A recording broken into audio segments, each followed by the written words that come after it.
Welcome to A Pint with Seaniebee. I'm coming to you on Ireland's... I think we're having our summer today, Annie, where it's the sunniest day we've had of the year so far. Mm-hmm. And I'm welcoming an esteemed guest to our country who's over for a major exhibition. She'll tell us about that in a second. Her name is Annie Freud. Hello. Hello. Those of you who don't know of Annie, she is a poet, a very famous poet who's in the middle of writing her fourth collection. And why are you in Dublin? I'm in Dublin to celebrate the opening of a show of Lucien Freud, my father, and Jack Yeats. Okay, two of the most famous painters of the 20th century. Yes. She is Lucien Freud's father, but I want to talk to you first, though, not about your family, because I think everyone wants to talk about your family, about your poetry. Yes. Because you came late to the party. Yes, that's true. And I love that, because I'm coming late to the party. Yes. You were made actually one of the poets to watch or something, or the emerging poets of Britain, when you were in your, I'm not going to reveal your age, but when you were in your 60s, is that right? Yes, that's right. What was it like to finally scale the mountain at that, God, I suppose a really big moment for me was waking up one morning and walking into Waterstones and seeing a stack of the book I'd published. Wow. It was killer. I'd love that. It was killer. It was like an incredible rush of vanity. Mm-hmm. It's an ego stroke, yeah. It was like suddenly I was Omo, or sort of like Hellman's mayonnaise. Yes. I just shook. You were a product. Yeah, I shook, I trembled. It was fantastic. Weird, and then owning copies of it and signing them and making them dirtier and dirtier. I mean, just sort of in terms of endless scribbles and pages falling out. There are lots of poets that I know, that I watch and listen to, who say things like, "Oh, I never read from my first collection." I read from my first collection all the time. Brilliant. I love all my poems. Exactly, they're your babies. Yeah, I do. The best man there ever was. With a big snake on the cover. Yeah. Who was the best man that ever was that you're referring to? Well, he's like a character in a poem that I wrote. For a very long time, my mentor was John Stammers, a deeply distinguished poet and deeply esteemed friend. He helped me get my first collection out. He would, help me he would say, rewrite that. So we were out for lunch one day down in the Vietnamese Quarter near the Jeffrey Museum, where I lived near there at the time. We were talking about sort of like high-risk subjects that you could kind of like grab. Mm-hmm. Out of sort of greed and excitement. And I was crossing the road and I said, like a love poem to Hitler. And he looked at me and he said, "If you don't write that poem, I'm never speaking to you again." And so I wrote The Best Man That Ever Was. I'm going to not express opinion about the subject of the poem, because that's not the point. The point is, what excited me was, at one time in my life, I discovered the sadomasochistic novel Histoire d'eau by Anne Desclos. I found it very moving and, of course, very shocking. And I wondered what it was kind of like to be somebody that produced something so unbelievably shocking. Yeah. I had an ambition to do something like that myself. Are you fascinated by evil?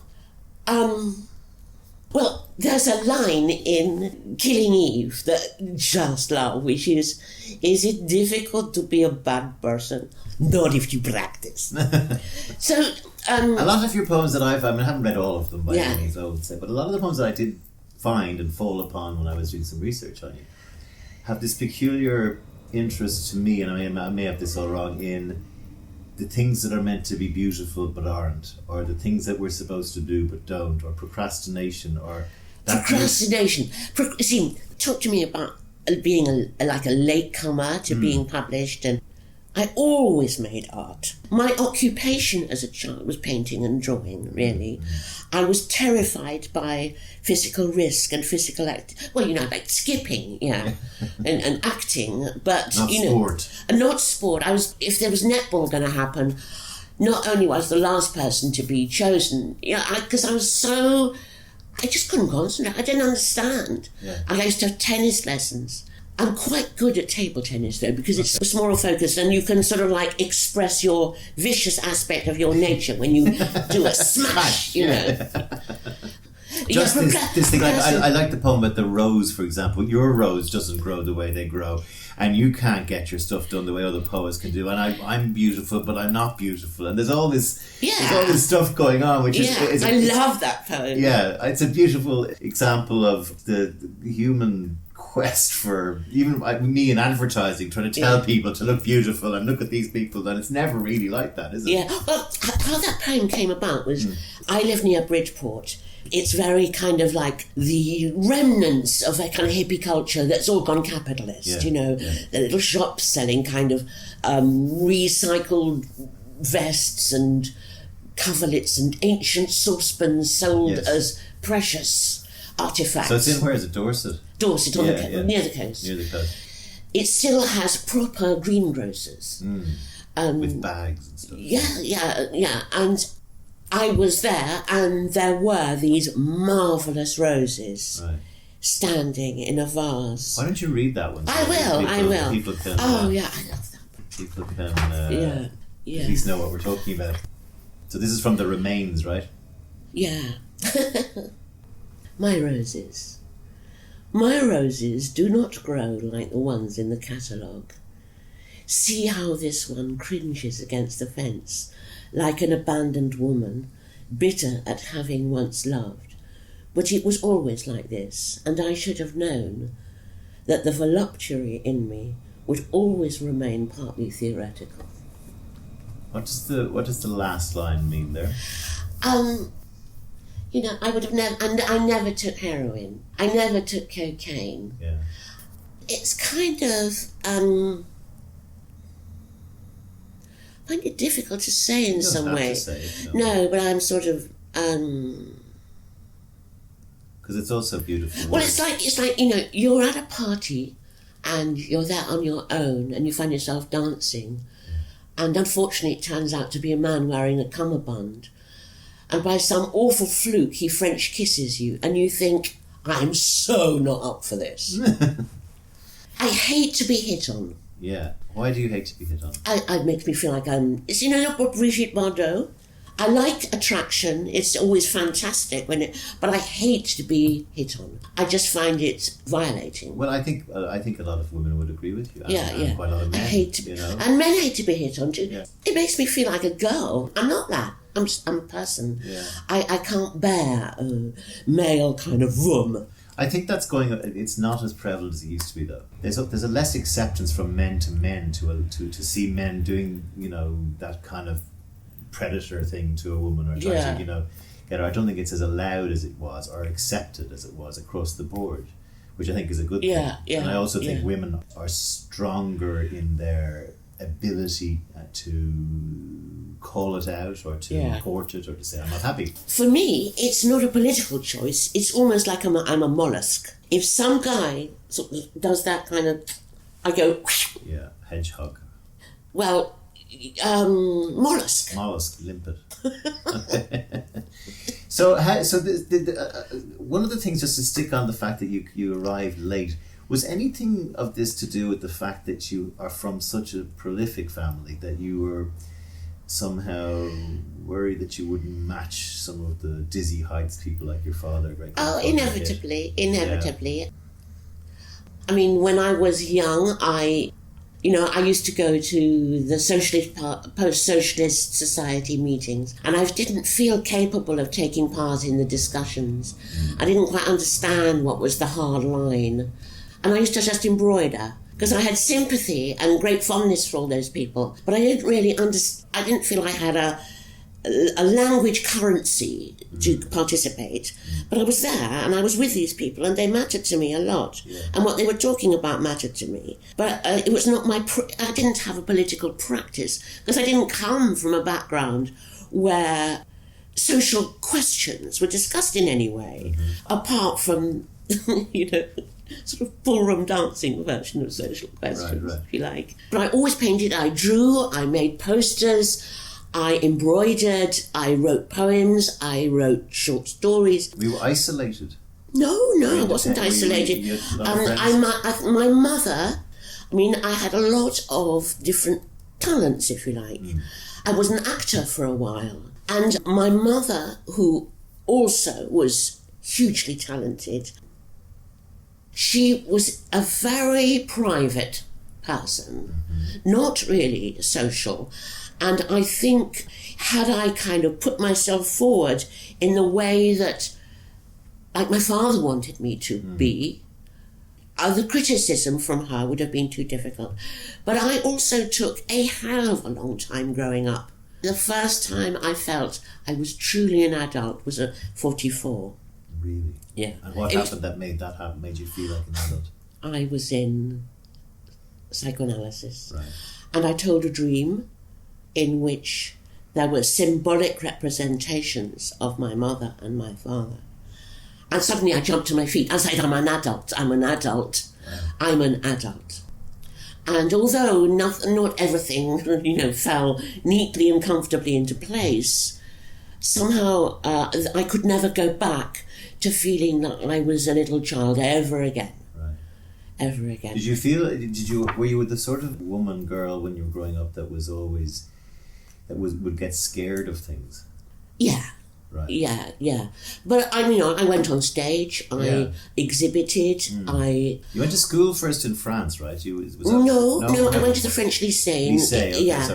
In South Kensington.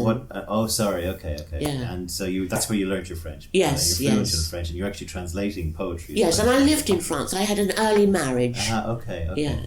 So around that time, so we're talking now the sort of late 50s, early 60s, when were your formative years? I went to university in 1967. Right, okay. So paint a picture for me of what life was like in England, London around that time. Well, because it was Beatles, free love, it was all that kind of stuff. Well, one of the things that I found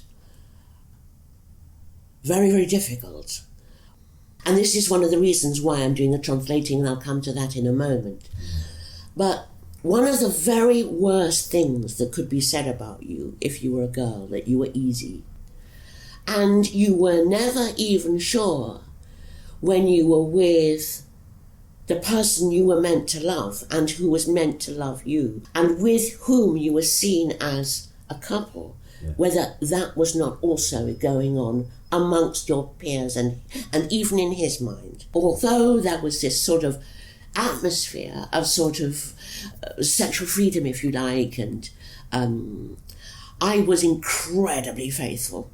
The idea of hanging around with other guys was just total anathema.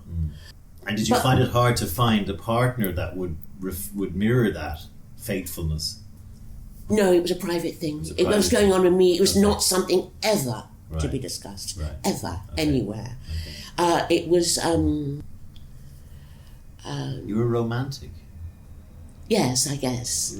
But also... At a time when that was all being dismantled. Yeah. Right. It wasn't just that. I know it sounds very, very old-fashioned, but when I was very young, I was very concerned to maintain an adherence to a kind of etiquette. And for me, a little bit later, when the punk movement came along, I found it absolutely incomprehensible. I could understand where it came from. A lot of the world. I understand where it came from, because the illusions that were maintained about all you need is love, and hell, baby, it's not true. Yeah. And the way the punk movement just sliced that in half. And the way young women could appear in like ill-fitting shorts and shaved heads and bother boots, and use words like fucking cunt the whole time, and be hostile and angry. And it was a sledgehammer to everything. Yes. And that's why it was so short. Yeah. Once they'd done it. Yeah. And also then it became more romantic because the Pogues was so goddamn romantic. Yeah. You know, Rainy Night in Soho and stuff. Yeah, like but that. You know, for me, I wasn't a hippie, but I was sort of a liberal. You know, sounds so pathetic. What was exciting was going out at night and finding yourself standing at the roundhouse next to Ginger Baker watching what was... Yeah. Hey. Right. Or seeing Jimi Hendrix stagger down the King's Road. Brilliant. That was exciting. Was it a nicer time, do you think, than we have now, or was it... I mean, people talk about the good old days, and I don't think there were good old days, really, were there? I mean, hey, when I was sort of maybe a year or two later, I was teaching in a comprehensive school in Feltham, near Feltham Young Offenders Institution. The violence in the school was terrifying. Really? So, you know, you're talking. So talking about when we're talking at that culture of that time, we're looking at layers and crusts and deeper crusts. There's a lot going on.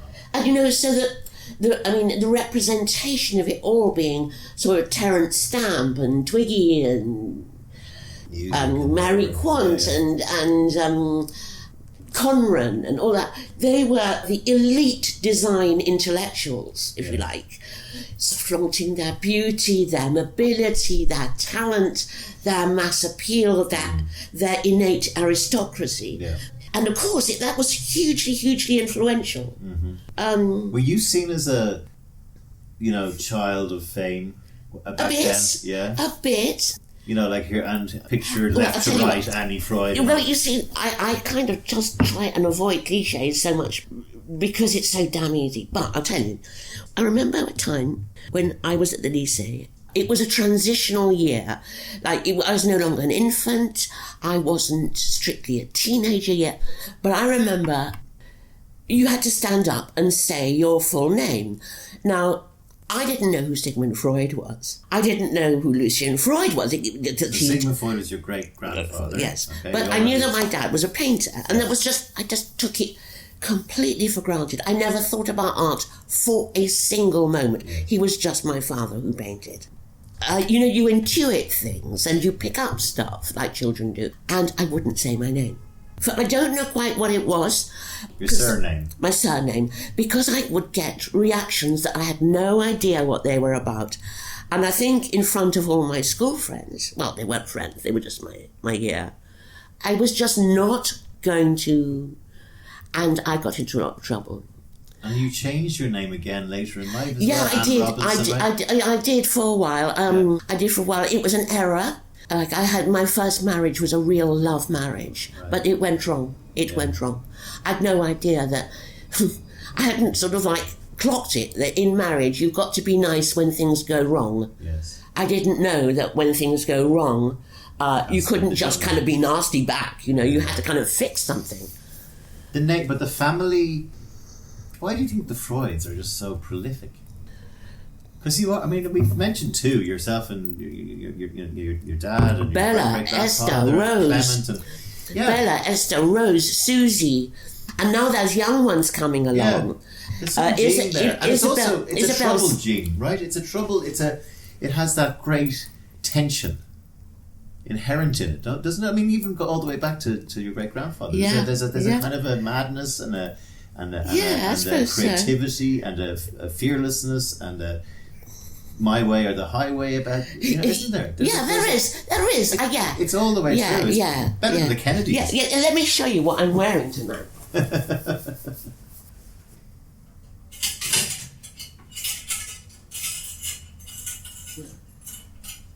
I've never had a better Freud dress. Ah, that's lovely. So that's your niece? No, she's a sister. Oh, your sister, okay. Yeah, okay. Same dad. Yeah. Different mum. Bella, also painted. Yeah, many times. Yeah. So, it was a burden. Is there a burden of expectation? Yes. Why can't you be as clever as your dad? I'll tell you what. I had a child. I was on my own, on and off, but mostly on my own for a good long time. And I had to earn my living. I'd been a teacher. I was unfit for it.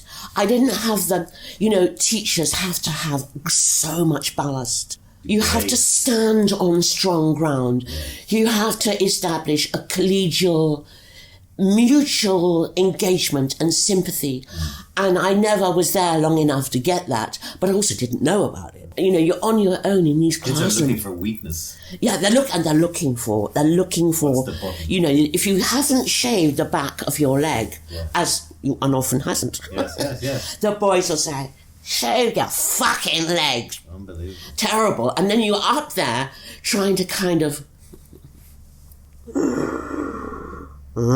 Anyway, so I would join a job. I worked for 4 years for Heinemann Educational Books, late 70s, early 80s.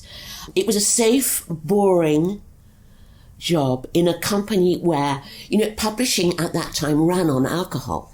Somebody got pregnant, opened the Chardonnay. Somebody got engaged, opened the Chardonnay. Right. Advertising was like that then. And we had drinks parties all the time, and it was hugely social. You got taken away once a year to this horrific place on some hillside and made to walk for miles, and then got groped and pawed by the editors. But it was just near Soho, and I used to go out and buy beautiful food for me and my daughter, really specialist things, and I am and was always a great cook and fascinated by food. A lot of food in your poetry. A lot of food in my poetry. And I had lots of friends nearby. Like I had a friend who, I'm so sad, he died recently, Stan Brennan, who's also in my... He was the manager of the Nipple Erectors, who were the first name of the Pogues. Yes, that's right. Yeah. Pogue Mahone was the second. Yes, and that was banned. So that means Kiss My Ass. Yes. Anyway, he had a record store called Vinyl Solution in Hanway Passage. Right. It was a creepy name, but and we used to go out drinking, and Soho was round the corner, and there were these shops where they made mass-produced clothes, and you could pick up designer silks for like a few pounds. Have you got a poem from around that time? Yes. That can capture, you know, what's going on in your mind right now? Because I totally have. This is a procrastination poem par excellence. In fact, I have two. Okay, let's read two. Okay, I'll start with this one. A voids officer achieves the tree pose. At times it seems that what she really ought to be doing with her life is for the ether to decide. She'll make a film about an early time, before thought or cloth or pity or desire, when all was flabby, all obscure, half-baked, until the moment when a silkworm sank its jaws into the fibres of a mulberry leaf. As a delaying tactic, she bangs another Frenchman. They meet in a bar so crowded that after shouting for half an hour at one another, they take a taxi to his place. She has had to repress her dismay at his jacket, and when at last it's off and she touches him, she recalls the final parting with her therapist. Someone who'd wear that shade of lipstick must lack the judgment to unmask her ruse. This is a life lived in a lunch break, when your desires have been pushed away, and the corporation's discourse is about as interesting to you as the microbiology of the ant. That's when some new word or thought suggests a whole new set of possibilities, and standing on one leg in prayer, she knows her real deficiencies have yet to flower. That was one of your breakthrough pamphlet, wasn't it? Yeah. That was before the... Yeah, because I got published by Donut. That's right. Do you know Andy Ching? Yeah, I don't know. No. Oh, the Ching. The Ching. What was it like to... Because that's an amazing... I mean, that's a real... You call it a procrastination, but I call it very grown-up poetry. Like that's a proper poem, right? Yeah. Well, you know, those boots were made for walking. Yeah. When I teach my students, I tell them, this is a poem that's got to walk out into the world, but you've got to give it, in order for it to do that, its feet do have to be on the ground. There mustn't be the slightest doubt whether the window was open or closed at the time of the shooting. There's a great confidence in there. Yeah, I know. And it's actually it's a single. I'm not saying it's necessarily autobiographical, but it's a single woman's confidence. I can feel. Yes. Let's do the other one. Okay, all right. Now, this takes place... I'll give you a little bit of background here. This takes place in France in 1973, and it's about my first husband before we were married. And in that part of France, there was a custom among courting couples of going out in the early evening with a plastic bag. It doesn't sound as terrifying as you think it's going to be. And they would pick escargot de Bourgogne from the fields. And then you come home and you do unspeakable things to these poor creatures so that they void all their filthy room. And then you cook them and you stuff them and you put garlic on them and you've got escargot de Bourgogne. Anyway, we did that. But when we got back to the flat, I couldn't be bothered. And they crawled all over the ceiling to my horror of my future mother-in-law. 1973. The women wore their scarves so tightly wound around their necks, you'd think the occupation had returned. Their calves in putty-coloured hose trod the pavements of the town, strewn with dry, mysterious turds. An advert in the paper brought us to a door studded with nails. There was no bell to ring, just a dot inside a circle, and this phrase, La sonnerie du pauvre imaginatif. We found the 2CV just where we left it, slumped in some moribund faubourg, whose corners never seemed to reach a turn, and where old men raised hats in salutation to the statue of an old buffoon. We went to the cinema twice a day. We cooked our omelettes in the boot. We laughed until the money disappeared, and military service got you by the heels. 1 year later, there we were again together, convalescent on a summer's evening, snail gathering at the edges of the fields. Very, very nice. Very nice. Now, to go back to the cultural thing, France, in the 70s, we've got Giscard d'Estaing on the throne. Yes. 68 led to fuck all. L'ouvrier, il en a marre. Divorce was suddenly the rage. And I remember when, I think we just got married and we had this horrible flat, like on the 28th floor of some tall block. And we went and said hi to our neighbours. And they were just an ordinary couple with a couple of kids.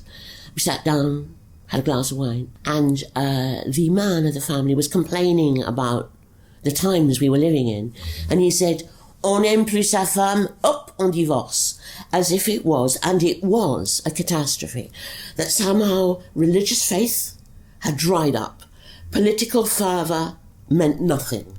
And there were these amazing films made by people like Bertrand Blier, Les Valseuses, there was Chabrol, the pessimism in the grandeur. So he was ahead of his time. Who? This attitude is ahead of its time, you well, can argue. In a way, it was so sophisticated. Also, travelling around France then was so scary. There were hordes of young, rootless people from Germany and Holland and Switzerland and everywhere, just kind of cruising for burgers. It is one of the girls, travel, alcohol, clothes, music, and a sense of a sort of not focused sort of political direction, but just fill your boots, man. It was dead creepy. It was very exciting. And like, you know, if you sort of landed in Toulouse and you found yourself in the coolest bar in town, it was a ferment, but a kind of bored ferment, full of self-loathing and... I find the same. You get to... Like, I love France, and I think if you were to pick a country of the world to just offer up as a kind of a... Here, check this out. You might pick France, but also there's something sort of... Oh, you can kind of see through it a bit, can't you? There's a sort of a thing to France which... There's something about France that you can kind of puncture.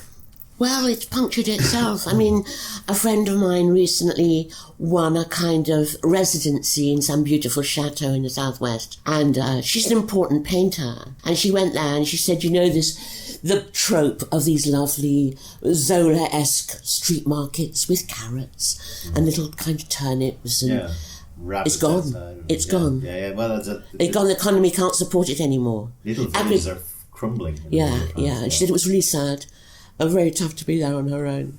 I don't want to spend too much time on your old man, but he was a character, wasn't he? I mean, was there anything like him?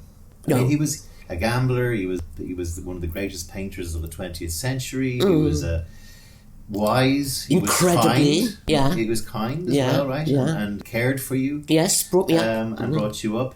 What's his legacy as his daughter? Are you proud? Hugely. Yeah, good. His pictures are raw.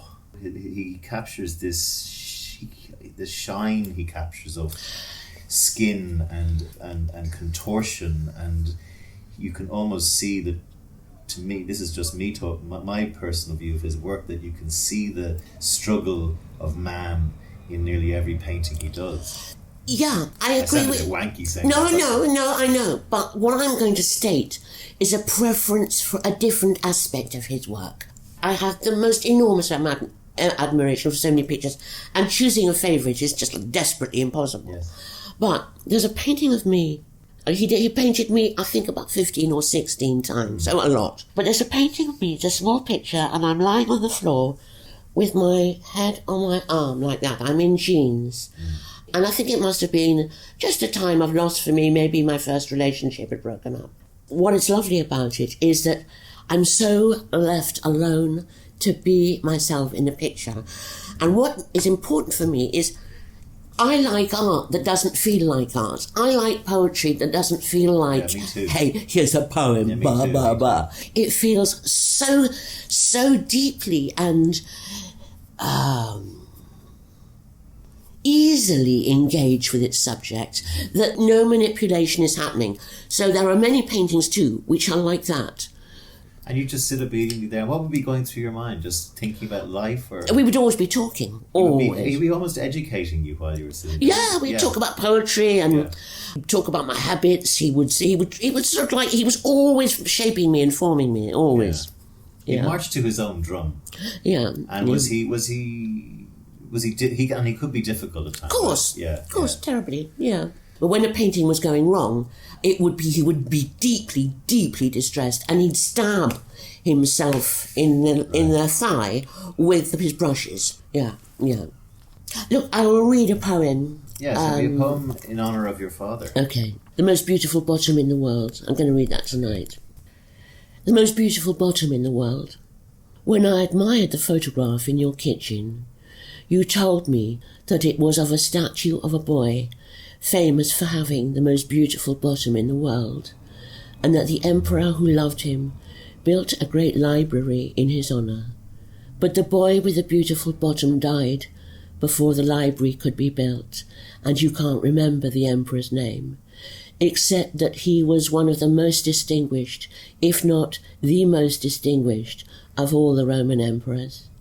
You kissed me, I drove away, and all that's left is what you said about the photograph, and me going through a red light on the Bayswater Road, and the shiny touts on Queensway trying to get you to eat in their Lebanese restaurants. Wow,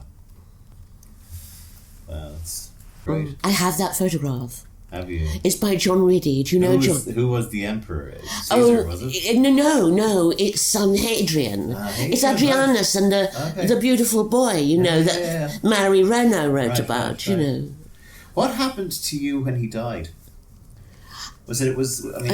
No one likes that. You had if I'm right, something that never happens to people really. You lost your father, mother and stepfather in 16 months. Yes, that's right. That doesn't happen to many people. No, and still, a horrible word, processing.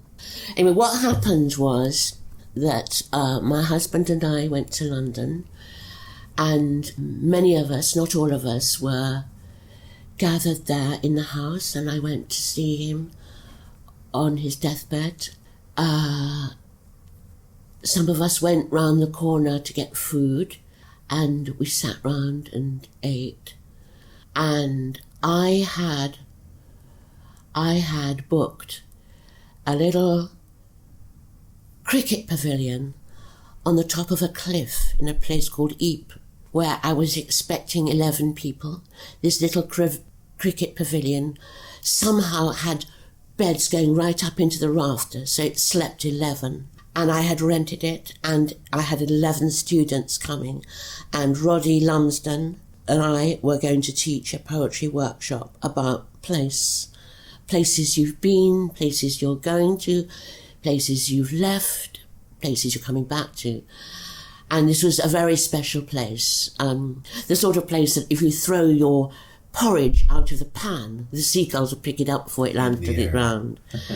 And I was told by everyone, you must cancel. But I bought all the food. I paid the rent. I'd spent the fees of my students. I needed to do the work. And luckily it was sunny like here. We went fished, we walked, we cooked, we laughed, we danced. We did little bits of work. We had short, sharp bursts of work, and then lots of relaxing and walking and talking, and then after that I fell apart. Would he be proud of you? He would be. He missed most of this, didn't he? Yes. Was that I'll tell you something. I had once an experience with psychotherapy where my psychotherapist said. He was Argentinian. Your audience is no longer your parents. That's the question I didn't want to ask, yeah. Well, of course. If your mummy says, I'm so proud of you, darling, your dad said, that was good. Like the times where my father praised me, it was both absolutely wonderful and very, very difficult. You know, there's that bit in A Winter's Tale where Leontes praises Hermione just before he turns on her. And she says, so what else am I good at? Praise me again. I need to be praised again. He used to make me feel like that. But I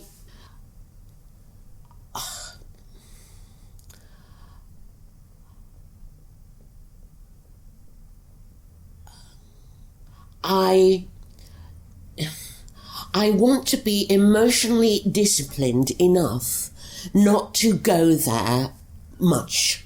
Do you know what I'm saying? I do. Because if you demand that kind of infantile caress to the point where it's an obsession, it screws you. Because you're no longer free. No, I agree. You give away your self-esteem. Death can be liberating sometimes. And you have to do it. And a lot of people ask me that. And that's why I'm giving you the answer I am. Yes. Because, Jesus, you know, my instinct would be to throw myself into the pond of parental approval. Not for me. You must stop it. Your audience is no longer your parents. There's people who do that or the opposite, who rebel and go and Baby's Revenge by Nora Titzoff. Right. Nora Titzoff, brilliant. One of the things I wanted to ask you was, when is a poem finished?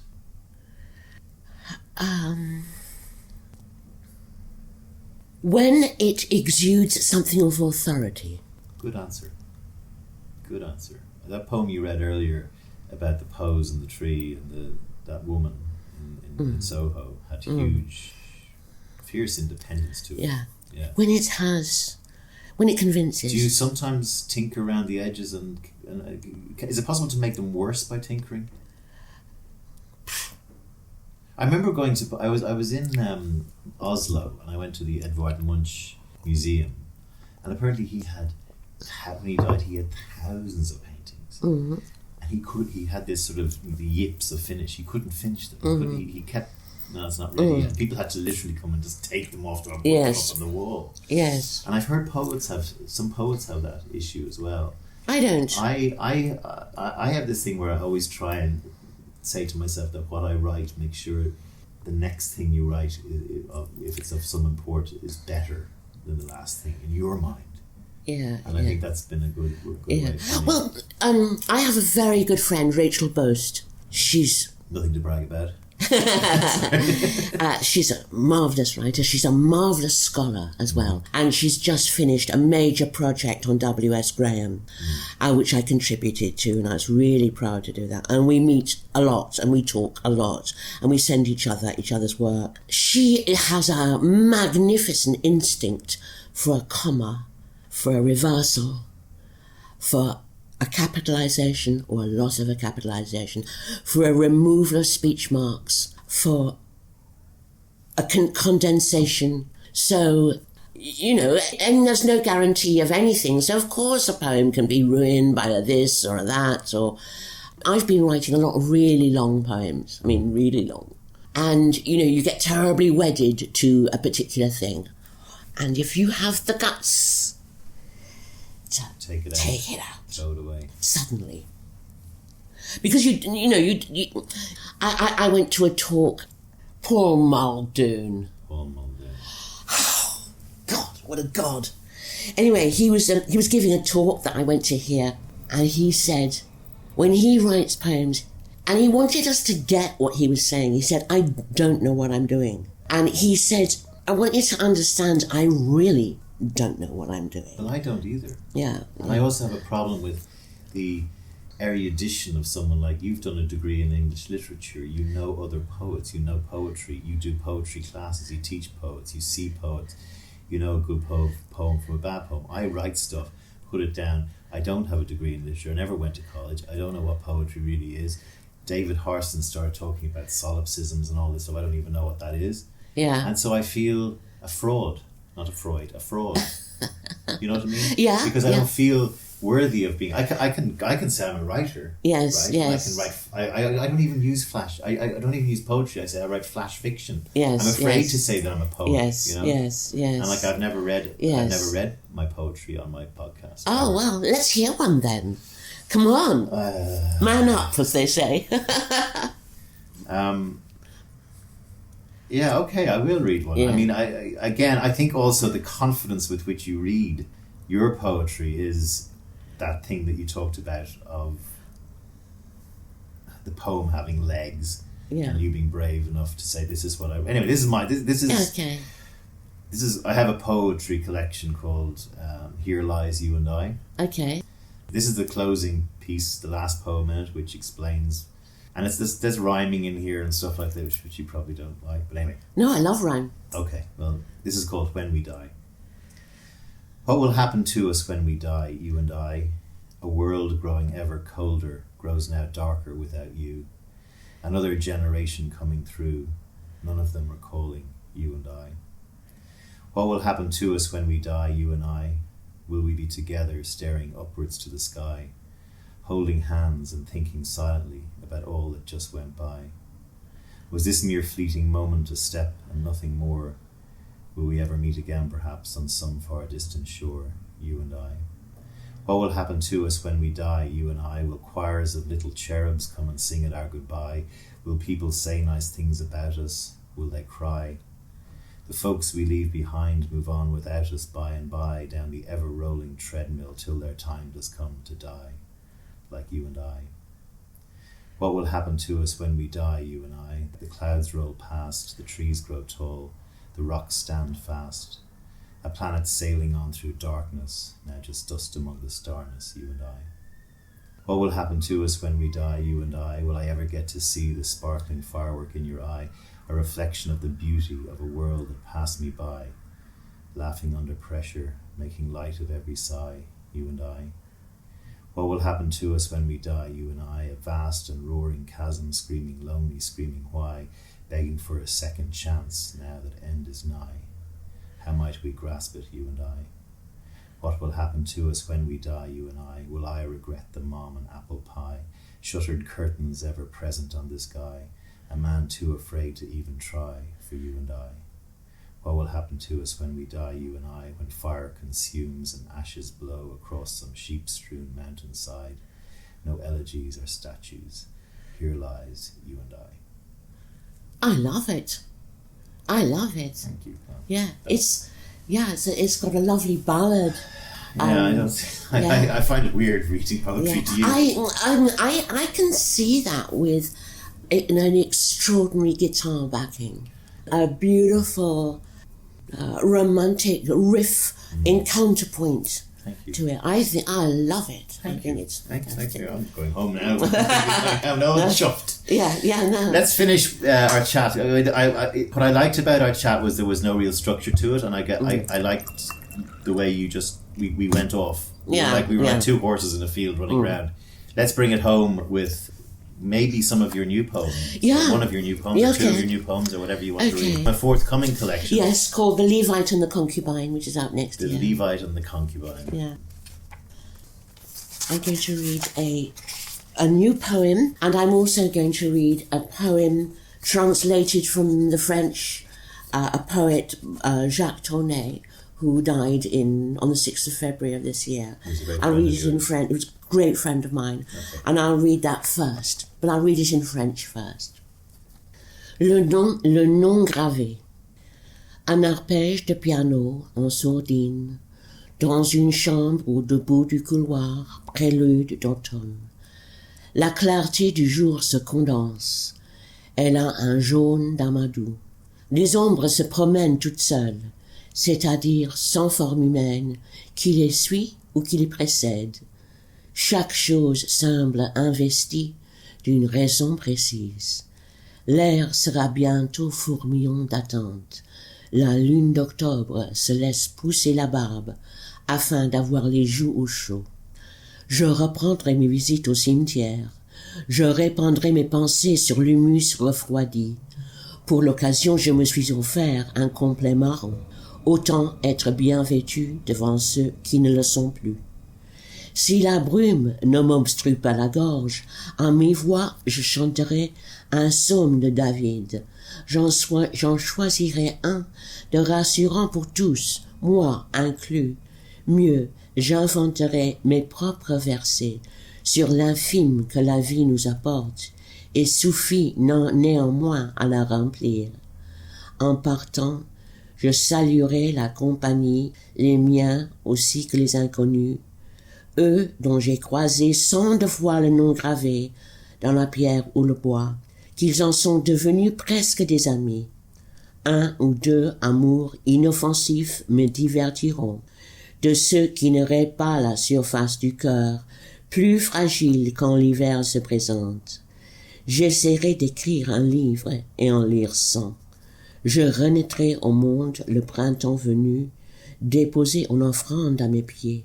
J'aurai l'intérieur du crâne tapissé d'une mousse verdoyante, me mettrai en route vers un pays précieux, bienvenu, comme un raisin sec dans la chair d'une galette. The name engraved. Muffled piano scales, announcing autumn, reach me from a room at the end of the passage. Daylight condenses with a tinge of sulphur. Shadows walk around on their own, that is, with no human form in front or behind. Each object seems infused with its precise purpose. A swarm of imminences is coming. The October moon is growing a beard to warm its cheeks. I'll go back to my cemetery walks. I'll scatter my thoughts on the chilled earth. I've ordered myself a brown suit for the occasion. I might as well be properly attired among those that aren't. If the fog does not choke me, I'll chant one of the Psalms of David under my breath, to reassure everyone, myself included.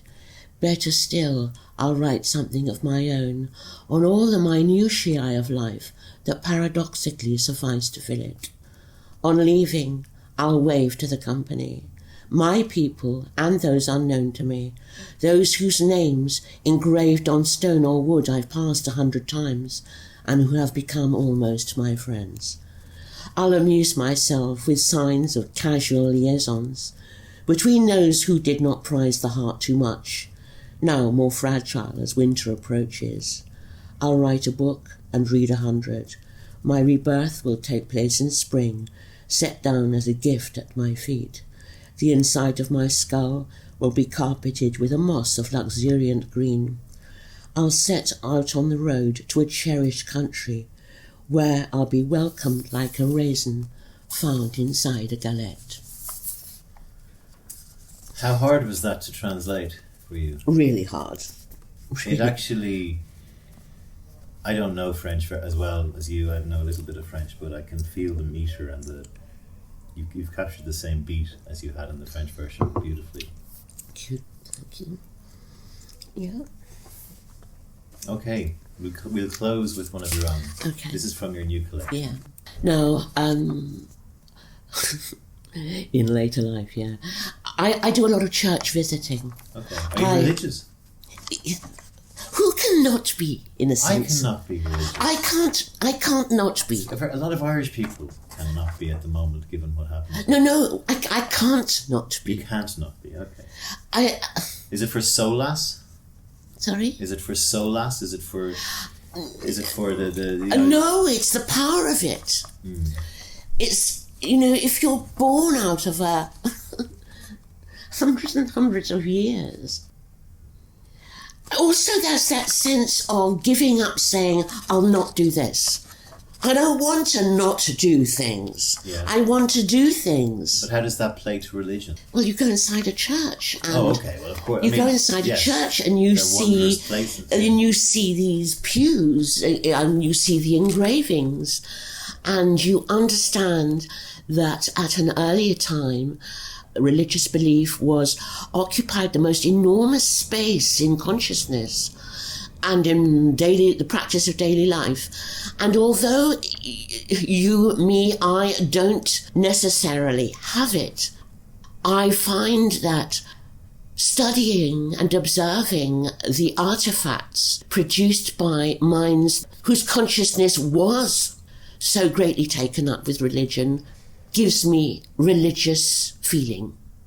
That's how. It's a good answer. What would you say to your younger self? The girl you talked about who was uncertain and unsure and artistic. I'd say, come in. Like, I remember my mother was a devout Catholic. She came, there was a strange movement in the 20s and 30s in Britain where masses of people suddenly converted to Catholicism. Right. I don't know quite what it was, but it must have been to do with the war. But many British families became Catholic. And I had a great aunt, Lorna, who became like a ferocious Catholic and insisted that the whole family became Catholic. And so although I had no religious upbringing, when I used to go to France with my mother, who was an old-fashioned Francophile, and we used to go into Chartres, and I saw her fingers dip into the holy water, and she would make the sign of the cross. Yeah. And the way the holy water always smells holy, and then she would go and take candles and light them for her mother and the people that she'd lost and loved. And I used to watch this. Now I go into churches and I cry, actually. Right. Yeah. Now, I'm fascinated with stories of the Reformation, and I was with my daughter earlier last year, and we went to an extraordinary church in Ufford, a village outside Woodbridge. There were particular carvings she wanted me to see, and this is my poem. Lines composed on a carved pew end. 21st of August, 1644, was a hot day, and Basher Dowsing, Cromwell's chief iconoclast, beheld, as I do now, the cover of the Willoughby's baptismal font, pinnacles, crockets, finials, rising to the rafters like a pope's triple crown, topped with a gilded pelican, plucking at her breast for blood to feed her young, and with Trimley, Brightwell, and Levington smashed earlier that day, he told his men to spare it from the axe. He must have overlooked this carving of a woman, hands folded in prayer over a swollen belly, tilted a little back for balance, kneeling in her worldliness of linen fold, butterfly coif and wide-spanned collar, flattering her fineness among the dogs, grotesques, and bearded wood roses. What was she praying for? A safe birth? A boy that has his father's eyes and lives her own sweet neck? Thank you for being on a pint with Seaniebee. Look after yourself.